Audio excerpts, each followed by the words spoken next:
Hello students, welcome back. आज हम test series का पेपर सॉल्व करने वाले हैं। क्वेश्चन नंबर 31 से मेरा पोर्शन था मैथमेटिक्स का, तो देख लो क्वेश्चन नंबर 31 से हम शुरू कर लेते हैं। तो पहला क्वेश्चन था इसमें, the decimal expansion of 22/7। You know 22/7 की डेसिमल एक्सपेंशन क्या होती है। देखो 22/7 जो मेरे पास है, it is in the form of P by Q, और हमें पता है पी बाई क्यू के दो डेसिमल एक्सपेंशन होते हैं, या तो ये टर्मिनेटिंग होगा या तो ये नॉन टर्मिनेटिंग रिपीटिंग होगा। अब ये वाला कौन सा है, इसमें क्यू जो है that is not in the form of Q. Q यहाँ 7 के बराबर है, which is not in the form of 2 raised power m into 5 raised power n। ये मैंने आपको सिखाया है। तो इसका मतलब ये हुआ कि ये नॉन टर्मिनेटिंग होगा एंड रिपीटिंग। ठीक है, दैट्स इट। 26 एंड 91 का एचसीएफ निकालना था, तो प्राइम फैक्टराइजेशन 26 की देखनी थी। 26 की प्राइम फैक्टराइजेशन है 2 इंटू 13, और 91 की प्राइम फैक्टराइजेशन अगर आप देखोगे that will be equal to 7 into 13। तो आपको एचसीएफ देखना था। एचसीएफ मैंने आपसे बहुत बार डिस्कस किया है कि which one is the common, that is the 13। तो 13 option B was the correct answer. ठीक है, आगे चलते हैं हम। क्वेश्चन नंबर 33 देख लेते हैं। क्वेश्चन नंबर 33 क्या बोल रहा था हमसे, the p and q are integers and is represented in the form of p by q, then it is a rational number। Simple है, p and q integers है इस फॉर्म में, p by q की form में, तो it will be a rational number। ठीक है, the prime factorization of 96 की हमें प्राइम फैक्टराइजेशन बोलनी थी, किसकी, 96 की। तो 96 की प्राइम फैक्टराइजेशन आपको प्राइम फैक्टर्स इसके निकालने थे। देख लो, ये बनेगा 2 इंटू 2 4 जार 8, 16 2 8 जार 16, फिर से 2 4 जार 2 2 जार 4, and then 2 4 जार 8, then 2 12 jar 24, then it will be 2 6 jar 12, and then it will be 2 3 jar 6, then it will be 3 1 jar 3। तो हाउ मेनी 2 were there, 1 2 3 4 और 5 2 थे और एक 3 था। तो वी विल चेक आउट, जिसमें 5 2 और 3 1 होगा, 5 2 और 3 1 होगा। तो this one is the correct option. Okay, third question number 35 को देखते हैं। For any two positive integers A and B, HCF of A into B, HCF of A B into LCM of A B. हमने पढ़ा है कि product of two integers is equal to LCM into HCF. So product of two integers यहाँ होना चाहिए था ए into B, लेकिन आप देख लो कोई ऑप्शन है ही नहीं, ए इंटू बी वाला कोई ऑप्शन है ही नहीं। So this option is wrong, this is also wrong, this is also wrong, तो नन ऑफ दैट। इसका सही आंसर था ए इंटू बी। ठीक है, आगे चलते हैं हम नेक्स्ट क्वेश्चन पे। Will check out the next question क्या था, 36। द जीरोज ऑफ, आपको बोलने थे जीरोज, किसके जीरोज थे, x square minus 2x minus 8। इसके कौन कौन से जीरोज थे, there were the two option. या तो आप इसको स्प्लिटिंग मिड टर्म से कर लेते, या आप इसको आंसर डाल लेते। देखो, अगर मैं ये वाला आंसर देख रहा हूं कि यहाँ 4 -4 2 और -2 है, मैं क्या कर लेता हूं, मैं 4 को डाल देता हूं। ये बनेगा 4 square minus 2 into 4 minus 8। 4 square हो गया 16, माइनस 2 4 जार 8 minus 8, so that will be equal to 0। इसका मतलब 4 इसके आंसर में था। अब देखो 4 किस में है, इसमें 4 है। ठीक है, इसमें 4 है, तो ये करेक्ट ऑप्शन था। ठीक है, लेकिन इसमें नन ऑफ दीज भी था। Will check out on -2। अब -2 इसमें डाल दो, तो ये बनेगा -2 स्क्वायर, और फिर -2 इंटू -2 और -8, -2 square that's 4 plus 4 -8 again equal to 0। तो this one was the correct option, that 30 B part for the question number 36। आपके पास ये भी ऑप्शन था कि आप इसको स्प्लिटिंग मिडिल टर्म से कर लेते, कि वहां से आपको आंसर पता चल जाता कि इसका आंसर क्या है। ठीक है, हम चलते हैं नेक्स्ट क्वेश्चन की ओर। हमारा ये क्वेश्चन बहुत इजी है कि इसकी डिग्री बतानी थी, तो डिग्री वाज इक्वल टू 4। फिर क्वेश्चन नंबर 38 देखते हैं, what will be question number 38।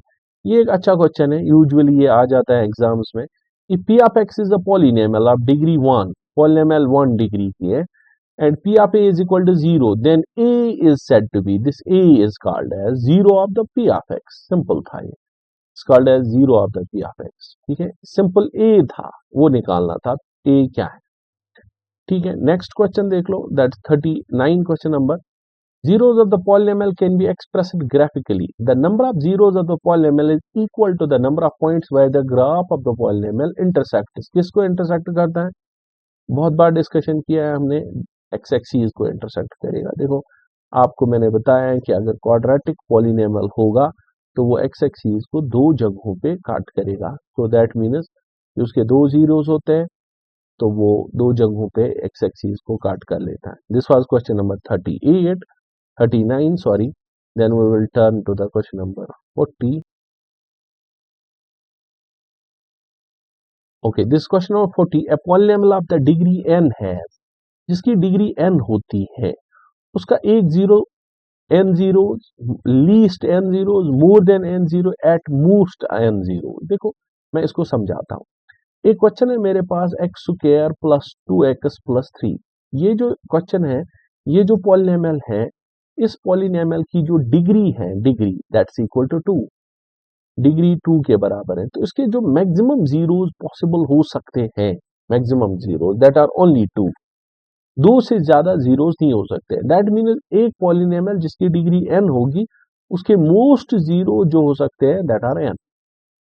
Okay, अब ये था zeros of P of X, X square minus 27 are.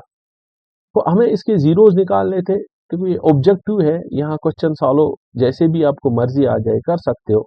इसको आप इक्वल टू 0 कर दो, 27 को वहां ले जाओ, X square is equal to 27, then X will be equal to under root of 27, और अंडर रूट ऑफ 27 अगर आप चेकआउट कर लोगे that is 3 under root of 3, 3 are 9, 3 are 27, that is 3 under root of 3, लेकिन प्लस माइनस, ठीक है, तो ये प्लस माइनस 3 अंडर रूट 3 बनेगा। ठीक, इस पे ज्यादा डिस्कशन करेंगे तो टाइम लगेगा। ठीक है, quadratic polynomial who zeros are -3 and -4। मैंने आपको इक्वेशन समझाई है कि अगर आपको फॉर्म करनी होगी क्वाड्रेटिक इक्वेशन, तो फॉर्मूला है X square minus S of X plus P is equal to 0, quadratic polynomial. This is X square minus sum of roots, यहाँ -3 और 4 था, जब आप इनका सम करोगे तो 1x, X square minus 1x plus product of roots, 3 4 are 12, okay sorry, this is equal to -12, so that x square minus 1x plus 12, so this one was the option। okay, question number 43 देखते हैं, the zeros of the quadratic polynomial, इसके zeros निकालने थे। You है the option, या तो आप answer डाल दो या तो आप जीरोस निकाल दो, that's your option, your choice कि आप क्या करना चाहते हो। ठीक है, हम यहाँ ऑप्शन जीरोस भी डाल सकते हैं या हम स्प्लिटिंग मिड टर्म भी कर सकते हैं। देखो मैं यहाँ स्प्लिटिंग कर लेता हूँ, क्योंकि एक क्वेश्चन हमने डायरेक्ट आंसर डाला था, x square plus 7x plus 10। ठीक है, तो मल्टीप्लाई 10 के बराबर और प्रोडक्ट 7 के बराबर, दैट्स इक्वल, सॉरी सम 7 के बराबर, that's x square plus 5x plus 2x plus 10। तो कॉमन x में x प्लस 5 अंदर रहा, फिर 2 फिर से कॉमन निकालो तो x प्लस 5, दैट मीन्स एक जीरो आएगा, x इज इक्वल टू -5, और दूसरा आएगा x is equal to -2 and -5 are the option. 44, the graph of the polynomial intersects the x-axis at 3 points that it contains, कितने zero, जितने बार x-axis को काटेगा उतने जीरोस होते हैं। ठीक है, the degree of the cubic polynomial is 3, okay, you got it, the degree of the cubic polynomial 3 के बराबर है। आगे देखते हैं हम, हाँ, ये क्वेश्चन नंबर 46 जो था, it was a little bit out of the context, लेकिन वो 9th क्लास में हम सेट थ्योरी शायद पढ़ते हैं। एक सेट है x is equal to 1 2 3 4 5 6, insert appropriate symbol. क्या 9 इक्वल टू x है? नहीं। लेस देन x है? नहीं। इसको हम बोलते हैं belongs to, this is called as belongs to. क्या 9 बिलोंग करता है? हाँ, 9 बिलोंग्स टू x और डज नॉट बिलोंग टू, क्योंकि 9 है ही नहीं इसमें, तो D part was the option.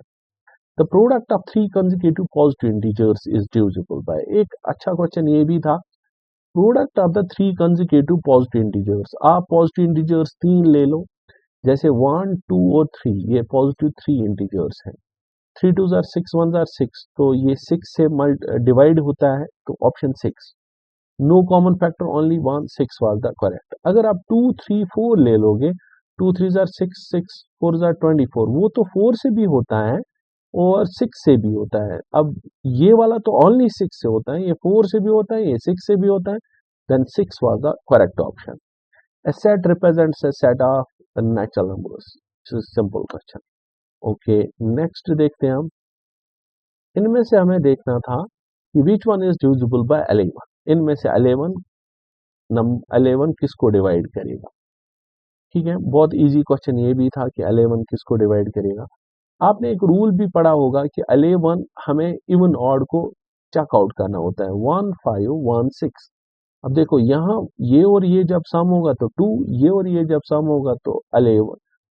11 में से 2 गया तो 9, ये आंसर नहीं हो सकता है। दूसरा 1452, 1452 में 5 और 1 कर लो 6, 4 माइनस 2, 4 प्लस 2 हो गया 6, 6 माइनस 6 0, तो ये ऑप्शन हो सकता है। हो क्या सकता है, ये तो है। 50 last question. The product of to consecutive natural numbers is always. Consecutive natural numbers 2 into 3 ले लो, 2 3s are 6, और ले लो 4 into 5 ले लो, 4 5s are 20, तो वो हमेशा इवन होता है। That's an even number. That's the end to this. आज का जो हमने क्वेश्चन पेपर लिया था, होप कि आपके अच्छे मार्क्स आ गए होंगे।